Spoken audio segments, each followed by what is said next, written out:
My name's Terry. I've been involved in the crypto industry for around 10 years, and I'm gonna die.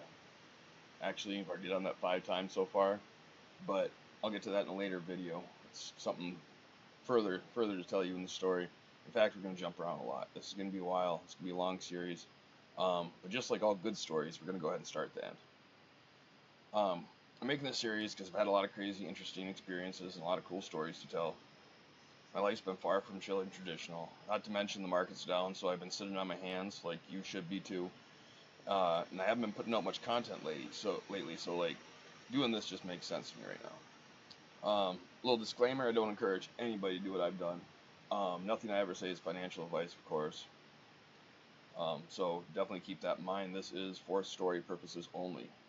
This is not advice in any way. Highly advise against most of it, to be honest. In this first video, we're going to go ahead and start with something that's relevant to the channel. So let's go ahead and talk about how I actually got into crypto. I first started getting into crypto around 10 years ago. I was using it not really for trading or making money, but for buying things that you normally can't buy with cash. We'll just say like, Silk Road type shit. So that's kind of how I got my start into crypto. I had a friend that at the time I owned a vape shop, which I'll get to later in other videos too, but I had a friend that was working for me, a cousin actually, and he was getting big into Bitcoin and he was mining Bitcoin, and I kind of like turned down the opportunity of mining Bitcoin. I could have been doing this back in like, what would have been 2014-ish or so, probably. Definitely missed an opportunity there. Wish I would have listened to him. Needless to say, I didn't.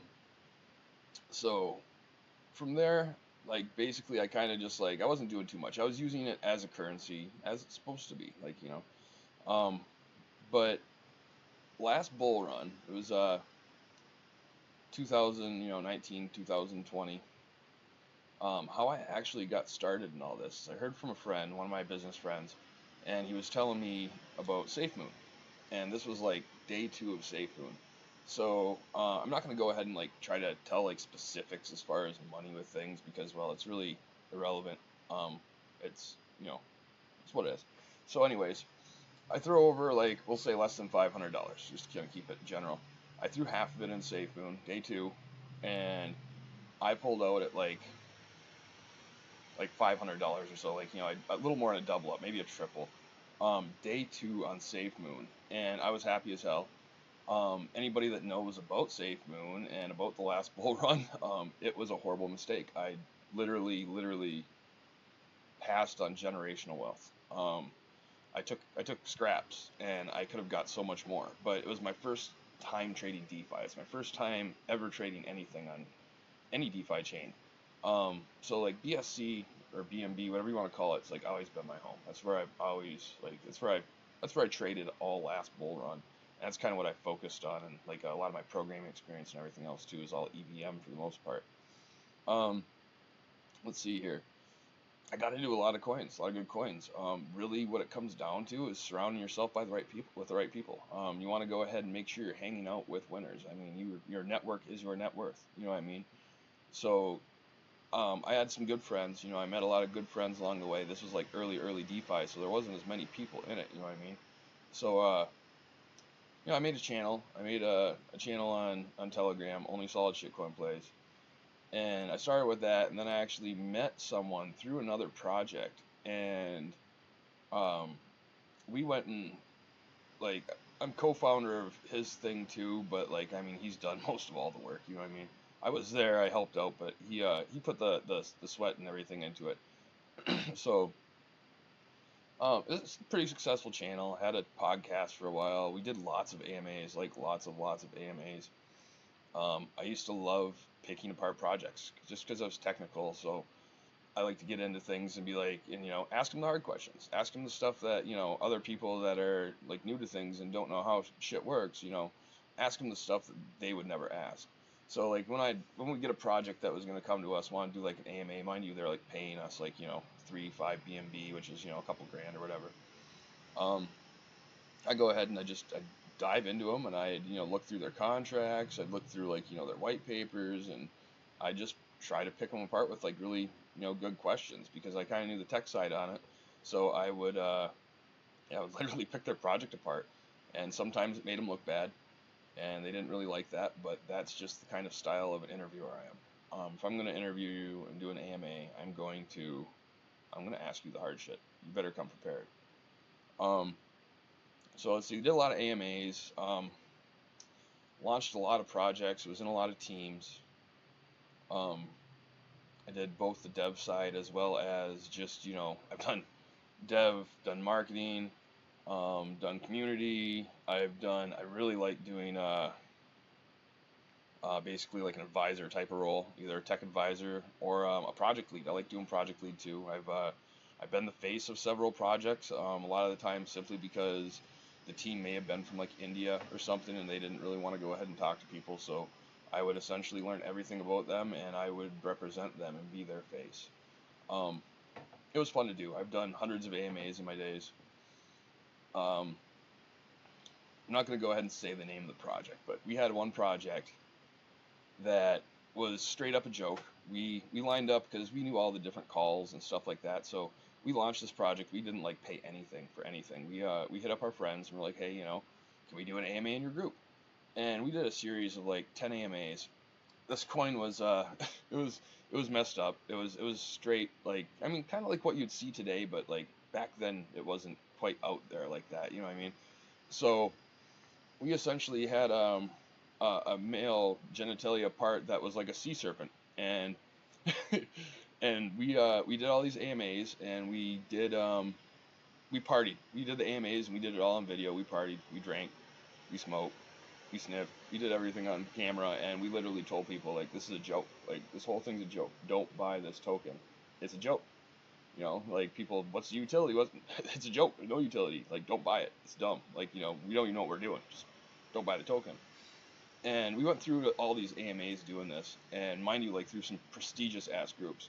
But people, for some reason, just like really loved us and dug that we were just authentic. We didn't like, hide. We were sitting there like on camera, talking to them, answering questions, being like dead serious, saying that like, this token is trash. Don't buy it. It's not worth anything. It has no intrinsic value.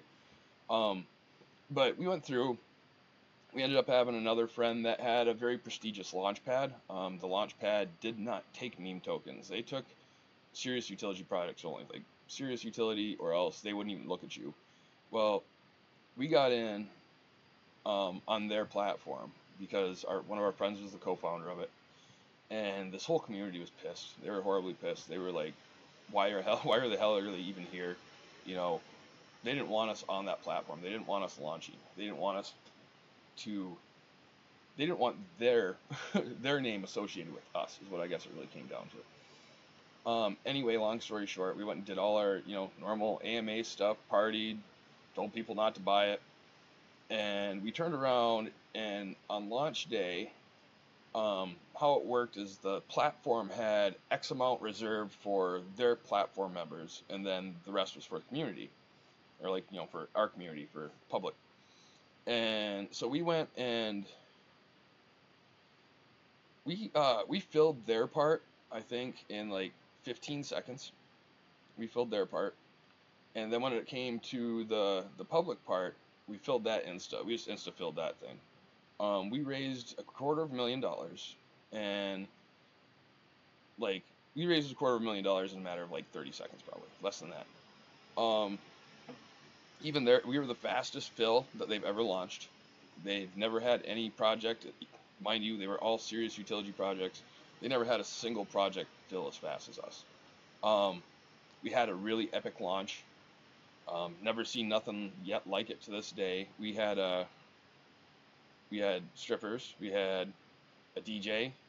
It was a party. There's no other way to put it. There was like 8, 10 cameras, all kinds of shit going on, and it was a party. Everyone was doing nefarious things, and it was just no other way to explain it but a party. Um, by far the craziest launch ever that I've ever been in. Done a lot of other ones. Done a lot of like marketing stuff. Uh, let's see. We got one project that we got into. It was actually a really serious cross bridge. Like it was a swap, to bridge assets cross chain. Like, mind you, this is 4 years ago. And 5 years ago. Shit, 5 years ago. So it was nothing that was really going on at the time. That project did really good. I went and I think I threw in like a couple beans, like which is B&B. People call them beans, just like they call Saul salami. Okay, so I threw a couple beans into it. I ended up getting a marketing role, and I got about just as much as what I bought in for doing my marketing role. Um, I think that project, like I pulled out like 500K. Like I did like about a half. Well, no, I think I was up to. It was probably just a little bit under that when I cashed out. But either way, like that was a huge, huge win. Probably one of my biggest wins. Um, I've done all kinds of stupid shit. I have lost probably more than I've won, but that is just kind of how crypto is. You know what I mean? Like you got to go ahead and take all those losses and just keep on going, like head down. Like don't you know? Don't even let it phase you. Just keep on going. Keep working, trudging. Just got to go through it. Pay your tuition. Um, and even to this day, I mean, I still pay tuition. I get rug pulled just as much as anybody else. You know what I mean? Like it's a never-ending learning process, and a lot of times, there's risk involved. Which you do know, and which why you probably shouldn't really be doing any of this shit unless you really, really can afford to lose the money. Um, I guess speaking of losing money, let's see some of my like weirder, crazier days that I've had. One day, I I can't remember the name of the project. It was around the time that Logan Paul was doing zoo or whatever it was. I think it was zoo or some kind of animal thing. And I got into this one project. It wasn't that, mind you. And I I was really into it. I was all for it. I talked to the devs. I'm like, oh, this is super legit. This is going places. This is gonna get, this is gonna get listed. Well, I ended up throwing in 40K. So, a decent car, a new car.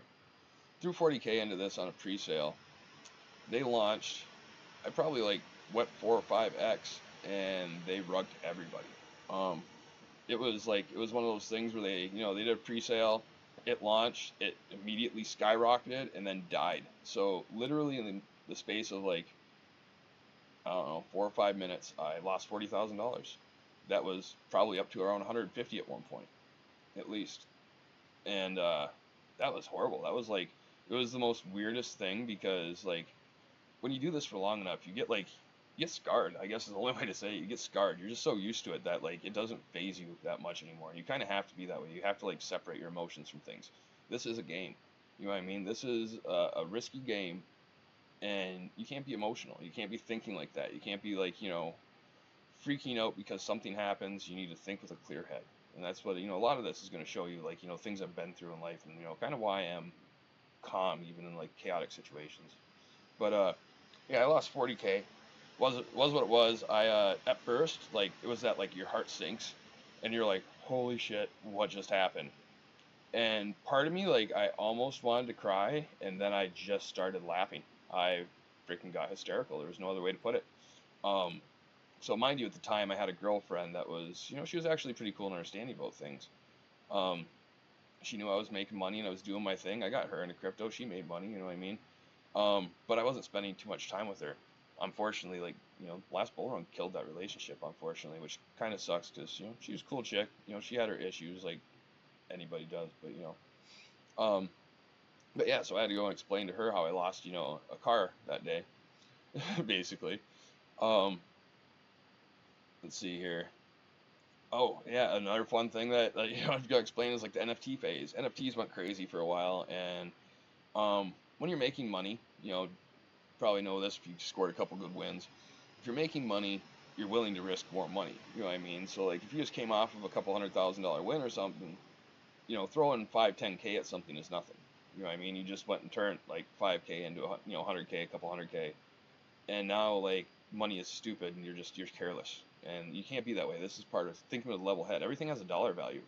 And I've learned a lot of lessons from like, during those times where like, I used to have my main wallet and then I had my trading wallet. And if I got a 100K win, like that 100K sitting on my trading wallet, and I'm just peeling through it, which is horrible. Don't do that. Have your main wallet with all your money. Have your trading wallet with, what you trade on, what you're willing to lose. And when you get a big win like that, scrape all that over to your main wallet again. Trade it, put it all over your main wallet. Save, that little bit that you're willing to trade with again. Don't go ahead and leave it all on your trading wallet just because you will blow through it. You'll do stupid stuff. You'll find yourself really questioning your actions later because you were kind of riding a high, you know what I mean? You're high off making all that money and you're like, yeah, I'm going to do it again. But, to get those right circumstances and everything to line up for that perfect storm, your entry, not being a scam or a rug, being a good legit project, getting good community traction, everything else, like, there's so many factors that go into a good launch. So, like, you don't want to be in that mindset where you're like on that high and you're like, I'm going to win, I'm going to win, I'm going to win more, because you're just going to lose your winnings. That is what it is. Um, let's see. Oh, um, part of the reason why I'm doing this whole series is because I had, friends I've been talking to, and like, man, I need to make more videos, and they're like, you gotta stay consistent and all that. And they're like, why don't you like tell everyone about what you've done? Like, because like they were just thinking even like the crypto stuff I've done. But I'm like, you know what? I got like a lot of fun, interesting stories. Let's just go ahead and we're gonna do a story time. It'll be great. Um, so last bull run, I've been doxxed probably 5 times, like not doxxed by people or whatever, but I, doxxed, like this is my ID, this is who I am, like to several platforms and a couple different teams, like this one robotics team in Dubai that I was working with, like I doxxed to them, like I had everybody doxxed to everybody in that project because I did like that was a project lead, I was a project lead on that one, so yeah, I had everybody doxxed to everybody on that one.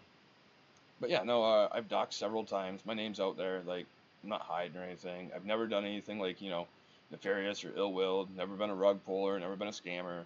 Um, Me and the one guy that I built the community with, actually, we were like huge against like fighting against scams and everything. So, that's part of what we would do is we would actually expose scammers. So we've always been very, very like, anti-scam, anti-rug pull, doing the right thing, trying to go ahead and like enforce this law during like the times of the wild wild west when there's like really no authority that's going to go and do anything, you know what I mean? Like, you just needed someone out there that was going to say, hey, listen, these people are scamming, don't buy their project, they're going to go ahead and do it again, you know what I mean? Like, you need people like us that were out there just like warning others about stuff, because that's really like the most we could do, you know what I mean? um so anyways, like last bull run I did good. I took that little bit that I told you about, and we'll say that I turned that little bit, that under 500, into around 750K. And well, it was my first bull run. I wasn't so experienced, and I never tethered out. Okay, so I rode that stuff like a lot of like I saved some coins, some other stuff I just left in DMB. Maybe I traded it to Sol, whatever. Like I distributed it all over, but I never tethered out. Um, I had fun. I went on some vacations and bought some stuff with it, during that time and everything. Like I spent money, and I've been basically just riding out the last 4 or 5 years like off of that. Um, I mean, I've done some other things which I'll get to later on, some other videos, different work and stuff that I've got into. But since I got into crypto, this has been my main gig. This is what I do for a living. You know what I mean? This is what I've been doing for a living for 5 years. Even though I sat on my hands for like four, I still like was living off of those wages, still keeping up with things, talking to friends, you know what I mean? I wasn't super active trading, but I've never left. I've just always been around here. I'm not like, not a huge loud person. I'm not going to go ahead and scream out like, all these stupid projects because a lot of them are junk, and I want to make sure that I'm associated with like putting out winners, you know what I mean? Something that I know about. Um, let's see here. Yeah, I don't know. I got docs. Let's see. Um, I guess the next thing to go ahead and talk to is this, like, it's kind of where I'm going. What the future holds.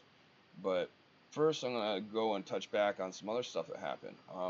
This was during the first time this happened to me. This was during the bull run, and the same girl that I was talking about before, she was getting into tarot cards, and she did a reading, and the reading was super dead on. You know what I mean? It's like it basically the lowdown of it went like, you've done good in your life, you made a lot of money, you're gonna lose everything. Then you're gonna go ahead and gain it back 100 times fold, and then you're gonna die. Okay, so like that's what I was told from this tarot reading. So it kind of like, kind of struck a chord. It's like, oh shit, I'm gonna lose everything, which in a sense I didn't tether out and I spent it. I pretty much did. You know what I mean? I'm starting with bags like a lot of people are starting with bags right now. I'm starting out fresh. You know what I mean? Like I got a couple of bucks, but I'm not like balling by any means. I got a couple bucks to make, a couple bucks. I don't got a couple bucks to spend. You know what I'm saying? So yeah, so that was my first tarot card reading that kind of like came along those ways, because like through life, I've always been self-made. I've always like we're gonna get to this stuff later in our videos. It's kind of gonna be covered later, but I've always been self-made. I've always done my own thing. Like I haven't worked for no one for 25 years. You know what I mean? I just can't work for other people. Um, but at one time during this, just before the last bull run, I was doing really, really well. Like I was, I had a business that was at one point pulling in about $1 million a year. Um, yeah, I was doing really good, and sure enough, um, yeah, I ended up losing everything. COVID killed my business. Didn't tether out, a lot of stuff like that. Some shit out that was beyond my control, some stuff that was in my control. Um, so anyway, change you about 6 months later, and I had a friend come over that's pagan, and he did a rune reading, and the rune reading essentially went the exact same way. It went, you did really good. You got mass wealth. You you lost it all, and you're gonna get it all back 100 times fold, and then you're gonna die.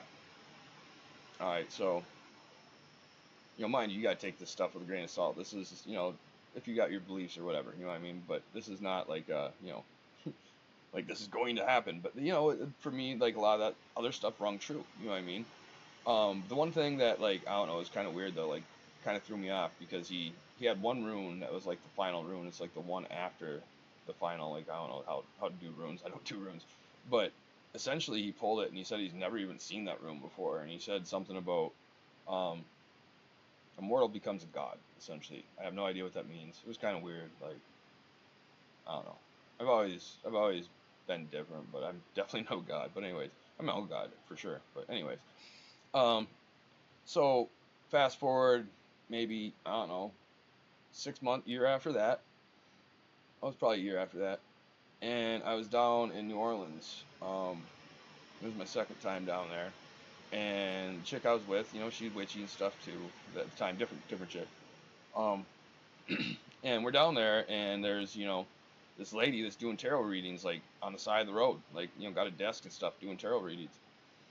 And we're like, what the hell would we do a tarot reading? You know what I mean? And we do it, and this lady, like, she, like, I don't know, for one, it was kind of weird. She's like, you got a lot of spirits around you. You got, like, a lot of spirits. You're being watched over. And I, like, I kind of feel that. Like, I'm a very, very lucky person. As you're going to tell from some of these stories, like, I'm very fortunate. I'm very fortunate in lots of ways. Very lucky in lots of ways.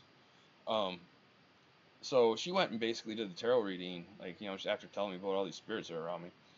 Did the tarot reading, and it ends up being like the same as the last three. I mean, these are all within like a year and a half, 2 years. You know what I mean? And she says the same thing, but the only thing she said different is she said that I need to get into social media. That I need I need to do social media stuff. I can't remember exact words, but she said essentially something about social media. So I mean, here I am, not even thinking about that when I'm writing all this stuff down to talk to you guys about. But anyways, so I've had these three readings, and it's kind of been like beaten into my head a little bit that this is what it's going to happen. And I kind of at the time right now, compared to how I used to be, I do feel like I've pretty much lost everything. You know what I mean? I'm not like making $1 million in a year and stupid shit like that like I used to be. So I'm just kind of squeezing by, bumming. But like I'm like you. I've done this before though.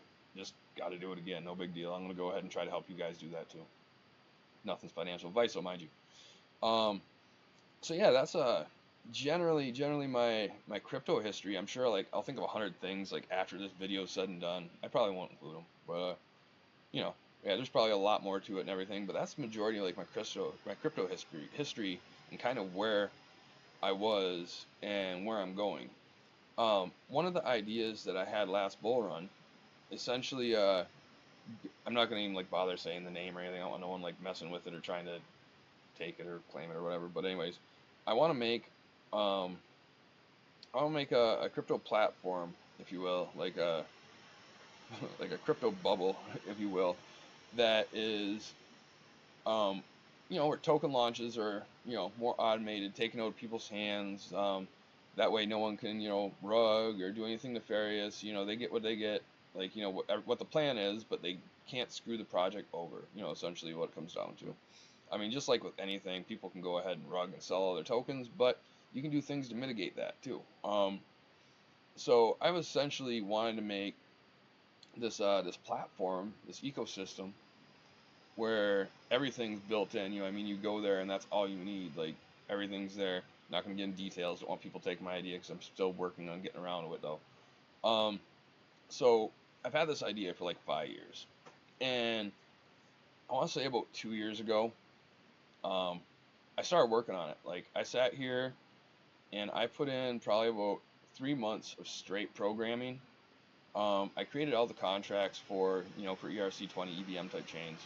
Um, there's like 9 contracts in this system, and this is just to launch tokens and control everything. Like, I mean, there's LP lockers, there's all kinds of stuff with it. It's like it does everything for you. You literally, like, cannot mess it up, and you can launch a legit project with taxes and stuff like that. So that way, the project can actually be sustainable. You know what I mean? Because with all these different tokens that are launching on like pump fund stuff, it's just not sustainable. There is no marketing funds for a lot of it. It's just you can't go ahead and get money without taking money out the chart, and that really kind of screws you over. You know what I mean? So I was working on a platform that would be that would take away all those risks. It would take away all those problems. You know what I mean? It would solve a lot of stuff.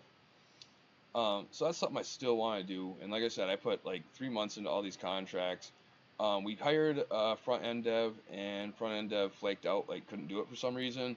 Um, I mean, now I know why, but at the same rate, like I don't know why he couldn't just tell me exactly what he needed, and I could have got it for him because he didn't have the JSON files and the bytecode. Okay, but at the time, I mean, I was just programming. Like front end's not my thing. I don't have to worry about front end. Like I program. I go ahead and do back end stuff. I make contracts and shit.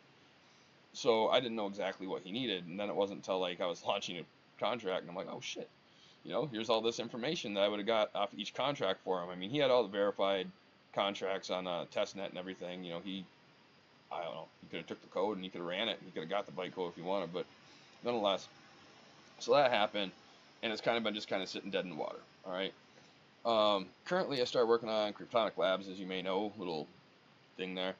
Um, Essentially, Cryptonic Labs started out as I want to start it out as a group um, where people can go ahead and discuss projects. We can launch projects with the community and keep everything legit. You know what I mean? Like completely clear, out in the open. Like, these are the team wallets. This is going to be our deployer wallet. This is going to be like, our marketing wallet. These are, we're just going to go ahead and do everything legit the way it should be, 100% transparent. And then I just wanted to go ahead and like pump out token launches like a couple months. You know what I mean? Make a website, make a like we were even going to keep the same TG, just make like a launch folder for it, or a launch topic, whatever you want to call it, and every couple times a week or whatever, pump out a project that is not going to run. Okay, that's essentially the plan behind Cryptonic Labs. Um, Never really like finished it. Never really like followed through. Like I got a couple hundred people in there and everything, but like I never started launching tokens. Um, I do use it to go ahead and put some certain things in there. Like I did make a launch bot that would go ahead and track all of the different pre-sales that happen across all the different launch pads on various networks. But it came down to like filling all the information in is kind of like what got me slowed down. Like I'm trying to go ahead and automate that in some way because I really don't have time to do that for 2 hours every day. Um, but it has all kinds of cool features and stuff. So like that's in there. Like on our website, there's a couple tools that are like built in like together, so you can check like decks, bundles, what the calls are calling, stuff like that on page. I've been working on a lot of different stuff. Like right now, I'm actually doing a scanner for anything on Solana that's not Pump or Moon. And then I'm gonna go ahead and put a ranking system in it, so it's gonna be another like Telegram channel that'll probably be in Cryptonic Labs also. So essentially, right now, Cryptonic Labs, I want it to eventually be my end goal of having this like ecosystem where you can go ahead and launch projects fairly that can't be rug, can't be scammed. You know what I mean? Like trying to make essentially the fairest system possible. You know, technically possible because I mean, there's only so much you can do. But we wanted to go ahead and make something that was as legit as you can get, type of thing. And Cryptonic Labs may end up being that sometime because like a lot of these tools and stuff, they're going to be for launching projects and stuff like that. And they can very well be incorporated into like this final goal, this final vision. Um, yeah, as far as that, I think that's pretty much sums it all up for crypto stuff. Um, like yeah, I really don't know what else to talk about with this. So this is gonna be like a 6 video series. This ain't gonna be short. So buckle in. You know, a lot of my stories are I got some crazy stuff to share. I'm trying not to swear. I swear a lot, and I'm trying to go ahead and make sure I'm like cool with guidelines for YouTube. New to this too, so I'm trying not to go ahead and break that up at all. But but yeah, no. Hopefully you guys watch this, get to know me a little bit better. By all means, like, subscribe, comment, tell me something about yourself down below. You know what I mean? Like, not everybody in this space is anonymous and like hiding behind their computer. A lot of people are. I'm one of the few that don't. But yeah, I want you to go ahead, hit that like and subscribe. I want you to go ahead and tell me something about yourself.